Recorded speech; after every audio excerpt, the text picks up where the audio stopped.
Hey, I'm Robin Gully. I'm John Justin. We are your Ward 2 Council reps here to give you the West St. Paul City Council recap. It is Monday, the 25th of September, 2023. We started off with open council work session as usual. It's a very short open council work session.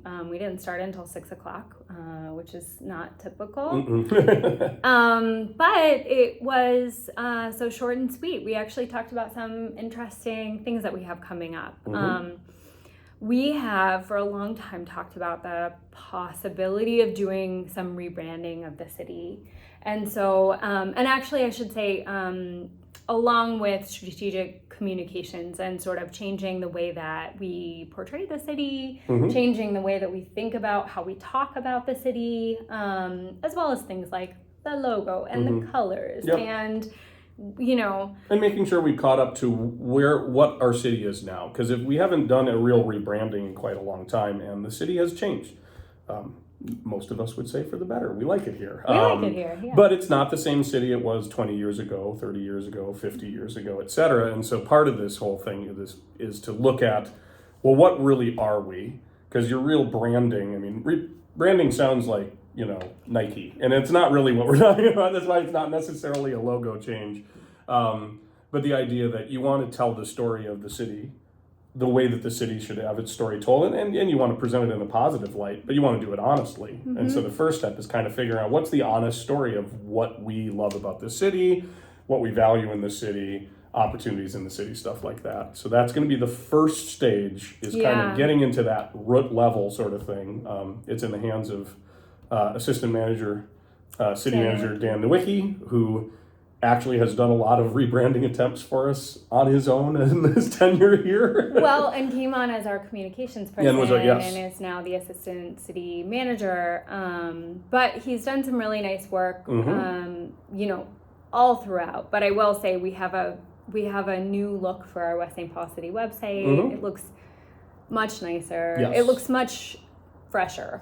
Absolutely. And actually, like, this is not the beginning of this conversation, but it's the beginning of like sort of this our campaign to like think about who we are as a city. So we would love to hear from folks. You know, our sort of like tried and true motto has been West St. Paul, close to it all. I'll just be quiet about that one. I've gone on record about how much I don't like it, but maybe it's something that works. And we don't disagree with that, but I think that a lot of us have this feeling that we're so much more than just being close to. Look at all the cool stuff around us. It's not the vibe, but that's part of the discovery. Is even if I feel like that's not a slogan I love, maybe it is a slogan that actually tells a story that I don't see, and I'm willing to be wrong, which is wonderful. So what's your story of West St. Paul? Like, what do you love about being here? What should we highlight? What should we're not starting with a logo or colors or anything like that. The idea is to start with, who are we as a city, and what is it that what's the story we want to tell people about. And I'm glad to see this happening, because I think that rebranding has been a strategic initiative almost every year I've done the whole thing. This is the first time I think we've really got sort of more than just saying we want to do that and think about it, but actually an actionable plan of we are actually going to look at the stages that get us to rebranding and what rebranding means, which I think is a big step forward. And I think that staff is, again, we've got an extremely ambitious staff at the moment. I'm loving it, because we are really getting to the point where we're trying to really do things and put plans into motion. And I always prefer it when action is speaking louder than our words. So I'm pretty optimistic about wherever that takes us. I think it's going to be a good thing for the city. I agree. Sounds like it's hailing outside. Yep. So, well, luckily we're in a concrete bunker. Yeah, building. Nothing will get us. We are safer than I am at home. So. Hoping everyone is safe at home. Yes. And okay. We also talked about our business retention and expansion.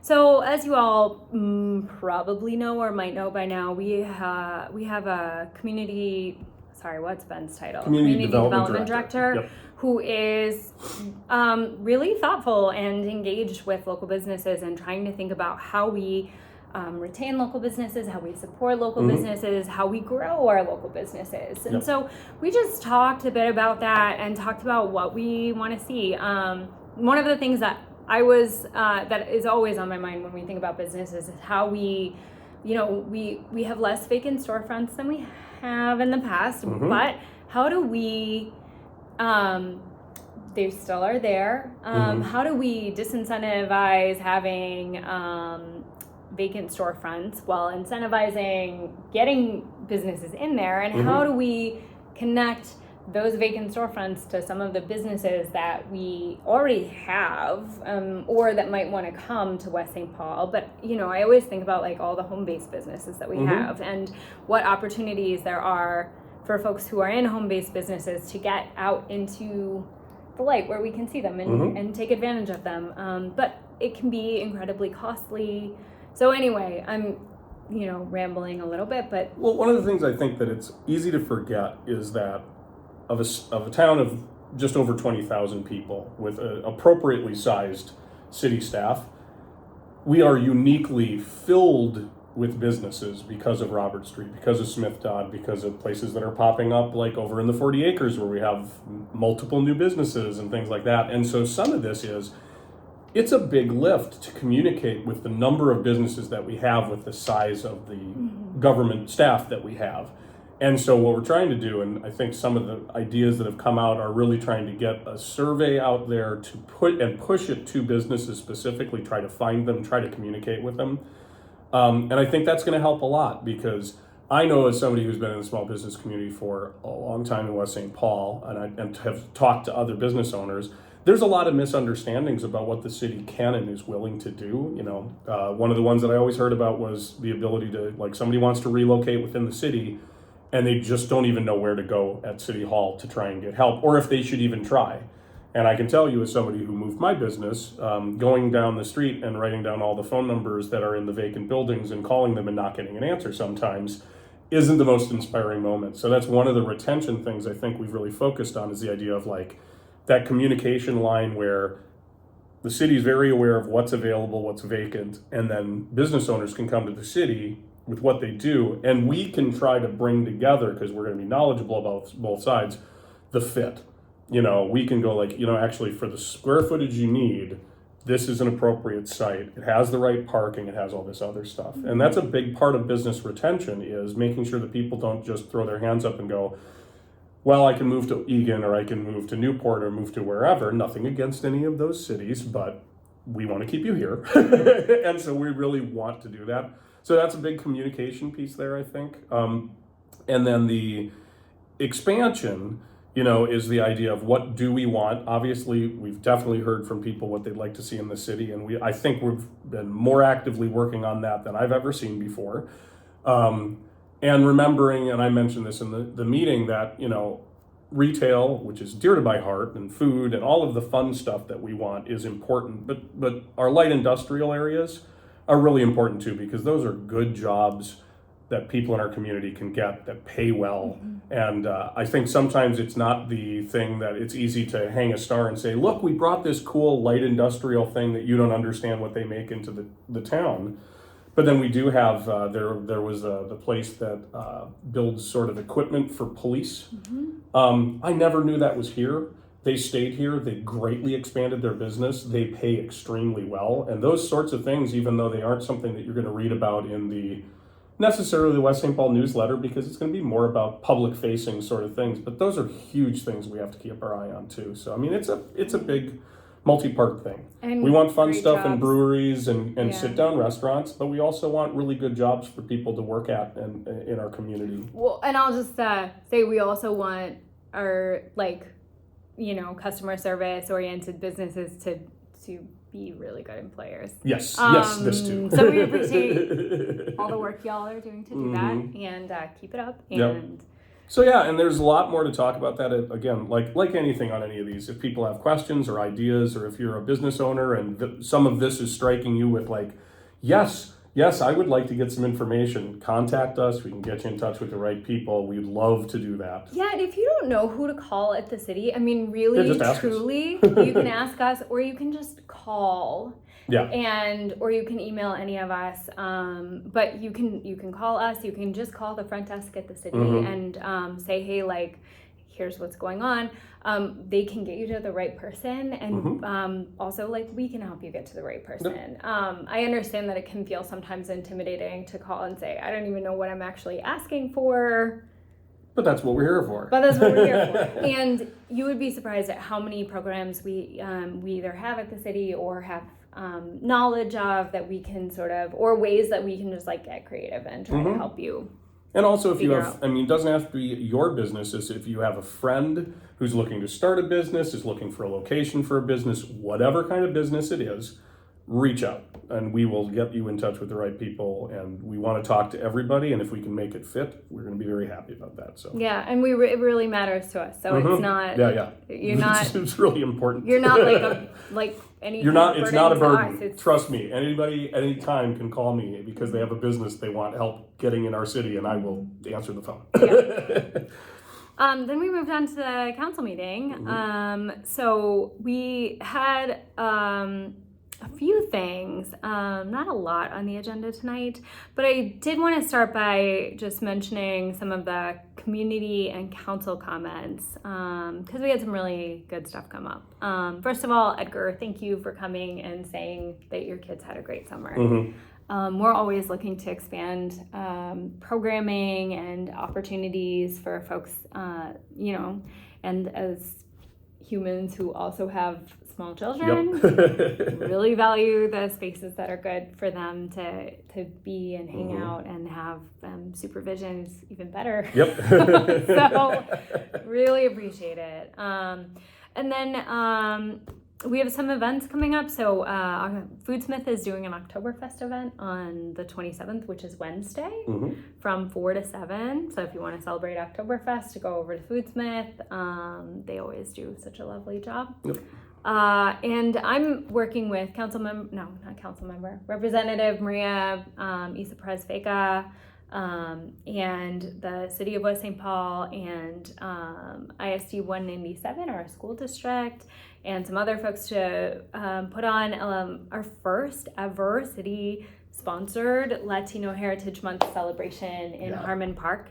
It's going to be really fun. We have music, we'll have dancers, we have performers from Two Rivers who are going to come.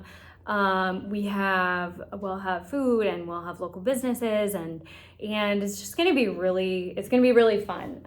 We're trying to have a great event. It's going to be the first time we've ever done it, but we sure have a lot of like really great folks lined up to come and be part of the event. And I also want to say we're going to have things like organizations that support things like driver's licenses for all, who can help with resources and help with information if you if that's something that could be helpful for you.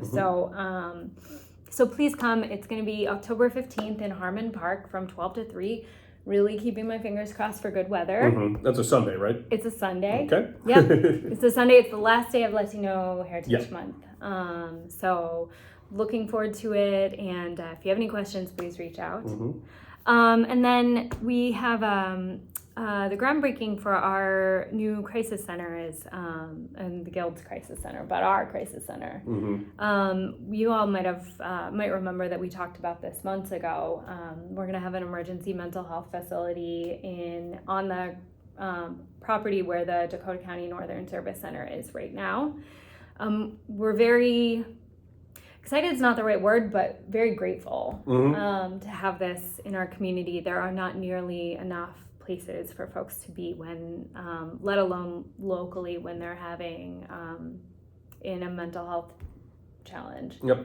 And so we're really grateful to the Guild for coming here, and Dakota County for spearheading the whole effort. And that's going to be Tuesday, October 3rd, I believe, if I can read my writing. That looks like 3rd to me. It looks like 3rd. Brief shout out to a bunch of people came out and did a city cleanup that was sponsored by Councilperson Armin. Thank you to everybody who helped out with that. It's great, and that's the sort of thing like if you see something, pick it up is a silly thing to say, but it really does help. It takes everybody in the city kind of working together, and nobody likes litter. Nobody likes seeing it. The No. less of it we have, the better off we are. So. And thank you so much to everyone who was able Yep. to be part of that. Absolutely. Oh, good fun things. Outstanding properties. So we have a program through the city where you can nominate properties for being outstanding properties. It's normally something where somebody's done a lot of work on the exterior of the house, either changed something dramatically in a positive way or just continued to build on something they're already doing really well. We had 3. And I will let you read these because you read your writing better than I do, probably. We had one for 1112 Ottawa, Suzanne DeYoung, sorry. Mm-hmm. Suzanne DeYoung, who I actually really loved this because she got nominated and got the award for having a pollinator-friendly yard, Yep. which is really wonderful. Yeah. And she, of course, I think was worried that we were going to tell her, like, no more, of that. Cut down your native plantings. We're not doing that anymore. we don't think they're weeds. We don't. And we're thrilled to see people adopting pollinator-friendly lawns. Absolutely. Yards. And then there was 1282 Charlton. James Miley has just done a lot of updates and cleanup, and his neighbors noticed. Absolutely. And I've noticed it. It's right on Charlton. I've driven past it, and I saw the picture, and I know exactly what house it is. So very, very cool, and thank you.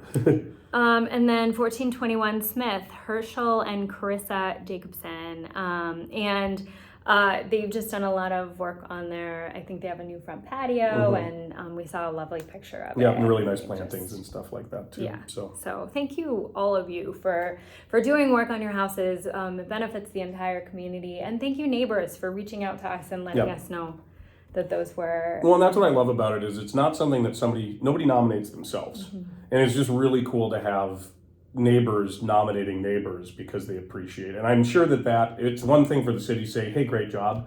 I'm sure it means a whole extra level of appreciation when you're like, my neighbors recognize what I've done to make their neighborhood better. There's something kind of beautiful about that. So I love the whole program. I think it's great. We had to let it lapse for a couple of years during the COVID times because we were a little preoccupied with a lot of other stuff, so I'm really glad to see it back in full force and get those 3 properties recognized. So keep up the good work and keep nominating your neighbors for these awards. Absolutely. We really love getting to recognize people who are doing good things.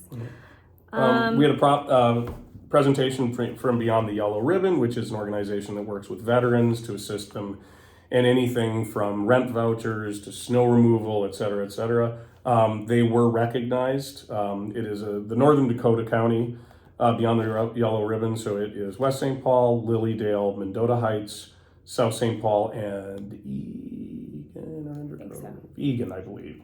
If I'm wrong on that, I'm sorry to whichever city I've just slighted. They